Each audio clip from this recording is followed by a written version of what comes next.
Bismillahirrahmanirrahim. Assalamualaikum warahmatullahi wabarakatuh. Syukur alhamdulillah kita bisa berjumpa lagi di channel ini. Sholawat serta salam selalu dan tetap tercurahkan kepada junjungan kita Nabi besar Muhammad Sallallahu Alaihi Wasallam.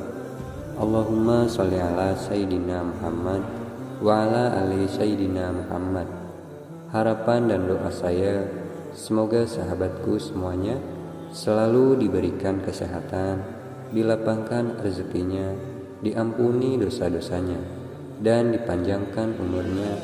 Amin, amin ya robbal alamin. Sahabat beriman yang dirahmati Allah, mencintai dan dicintai oleh sesama manusia, apalagi terhadap suami atau istri, anak, serta sanak keluarga merupakan kebutuhan batin yang paling mendasar. Terlebih lagi jika kita mampu mencintai serta dicintai oleh Sang Pencipta semua makhluk di muka bumi, Allah Subhanahu wa Ta'ala. Tak dapat dipungkiri segala kebaikan yang Allah Subhanahu wa Ta'ala kehendaki pastilah memiliki tanda-tanda yang unik, baik tersirat maupun tersurat. Begitupun tanda bahwa Allah cinta dan sayang terhadap hamba-hambanya di dunia ini.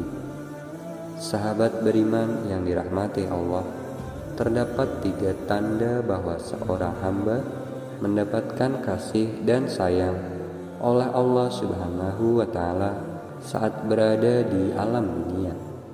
Yang pertama, Allah Subhanahu wa Ta'ala membalaskan keburukan hamba tersebut secara langsung di dunia, agar nanti ia terlepas dari balasan Allah di akhirat. Rasulullah Shallallahu Alaihi Wasallam pernah bersabda, apabila Allah menghendaki kebaikan kepada seorang hambanya, maka Allah akan mempercepat balasan kesalahannya di dunia. Dan sebaliknya, apabila Allah menghendaki keburukan kepada hambanya, maka Allah tidak membalas perbuatan dosanya di dunia hingga kelak Dia membalasnya nanti di hari kiamat. Hadis riwayat Tabrani. Itulah tanda pertama yang mana Allah berikan kepada hamba kecintaannya. Dia mempercepat balasan keburukan hambanya tersebut agar manusia tersebut segera bertaubat dan memperbaiki kesalahan yang ia telah perbuat. Namun sebaliknya, bagi orang yang dibenci oleh Allah Subhanahu wa Ta'ala, ia akan dibiarkan saja bergelimang dalam lumpur dosa dan terus-menerus bermaksiat hingga lupa dan lalai selama berada di dunia. Oleh sebab itu, sudah sepatutnya seorang mukmin selalu menerima segala bentuk kesusahan yang ia terima di dunia dengan ikhlas dan ridho. Mungkin saja itu merupakan hukuman dari Allah Subhanahu wa Ta'ala akibat kesalahan kita, sekaligus sebagai bahwa Dia mencintai hambanya agar kita segera bertaubat. Karena sesungguhnya balasan Allah Subhanahu wa Ta'ala di dunia sangat tidak sebanding dengan balasan Allah di akhirat. Ketika di akhirat seorang hamba sudah tak memiliki kesempatan lagi untuk bertaubat, serta balasannya pun jauh lebih dahsyat.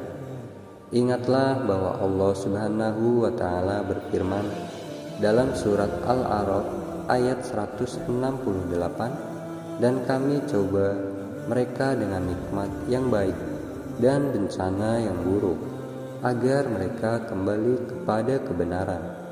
Berkaca dari firman-Nya tersebut, sudah jelas bahwa cobaan dan ujian merupakan sunatullah yang di dalam pasti mengandung rahmat dan hikmat bagi hambanya. Allah memiliki banyak cara yang berbeda-beda untuk mengembalikan hambanya kembali menuju jalan lurusnya.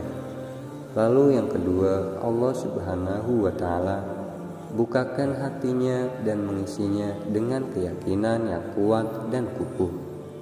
Rasulullah Shallallahu Alaihi Wasallam bersabda, apabila Allah Subhanahu wa Ta'ala menghendaki kebaikan pada diri seseorang, niscaya Allah akan bukakan kunci hatinya dan mengisinya dengan keyakinan dan kepercayaan yang kokoh.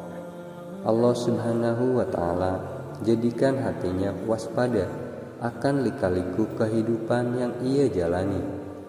Allah Subhanahu wa Ta'ala jadikan hatinya sehat sejahtera dan lidahnya berkata benar dan perilakunya lurus, serta Allah Subhanahu wa Ta'ala jadikan telinganya mendengar dan matanya melihat. Hadis riwayat Abu Asy'ah dari Abu Dzar radhiyallahu anha. Melalui hadis Nabi Shallallahu Alaihi Wasallam di atas, sudah jelas bahwa hamba yang Allah Subhanahu wa Ta'ala bukakan hatinya, ia akan memiliki tingkah laku yang lurus, baik dari ucapan dan perbuatannya. Hamba tersebut akan berhati-hati menjalani hidupnya agar tidak terpleset ke jurang penuh dosa, dengan sedapat mungkin menghindari perilaku-perilaku yang tercela. Lalu adakah dalam diri kita ciri-ciri tersebut di atas? Jika iya, maka itulah tanda cinta Allah Subhanahu wa Ta'ala kepada kita. Kemudian yang ketiga, Allah Subhanahu wa Ta'ala berikan pemahaman terhadap agama Islam hingga mampu menghayati dan mengamalkannya menjadi sebuah cara hidup yang sempurna. Rasulullah Shallallahu Alaihi Wasallam bersabda, barang siapa yang Allah Subhanahu wa Ta'ala kehendaki kebaikan atas dirinya, maka pastilah Allah Subhanahu wa Ta'ala anugerahkan pemahaman akan agama. Hadis riwayat Bukhari. Apabila Allah Subhanahu wa Ta'ala kehendaki kebaikan akan seorang hambanya, maka Dia akan memberikan pengetahuan untuk memahami ajaran agama Islam hingga ia mampu hayati dan mengamalkannya di dalam kehidupan. Seorang mukmin yang diberikan pemahaman tersebut tentu tidak akan pernah menjual akidahnya hanya demi kesenangan dunia yang hanya sementara saja. Hamba tersebut akan silau dan cinta terhadap dunia hingga melupakan bagiannya di akhirat. Justru ia akan selalu tunduk dan patuh pada perintah Allah Subhanahu wa Ta'ala dan menjauhi larangannya. Allah Subhanahu wa Ta'ala berfirman dalam surat Al-Maidah ayat 3, pada hari ini aku telah sempurnakan bagimu agamamu dan aku telah cukupkan nikmatku padamu dan aku telah ridhokan Islam sebagai agamamu. Sahabat beriman yang dirahmati Allah, marilah kita bermuhasabah diri kita sendiri, menatap jauh ke dalam hati dan menengok kehidupan kita selama ini. Adakah ketiga tanda tersebut di atas terdapat dalam diri dan kehidupan kita selama ini? Jika iya, maka bersyukurlah atas nikmat cinta darinya tersebut dan bersabar atas ujian dan cobaan darinya untuk menyeret kita kembali pada jalan lurusnya. Jika tidak, maka kita mesti khawatir bahwa mungkin Allah sedang murka pada diri kita. Segeralah kita bertaubat dan berdoa memohon ampunan serta meminta petunjuk serta kasih sayangnya.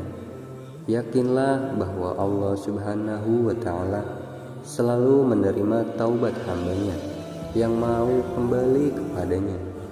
Wallahu a'lam bishawab. Demikian yang bisa saya bagikan, semoga bermanfaat untuk kita semuanya. Amin amin ya rabbal alamin. Wassalamualaikum warahmatullahi wabarakatuh.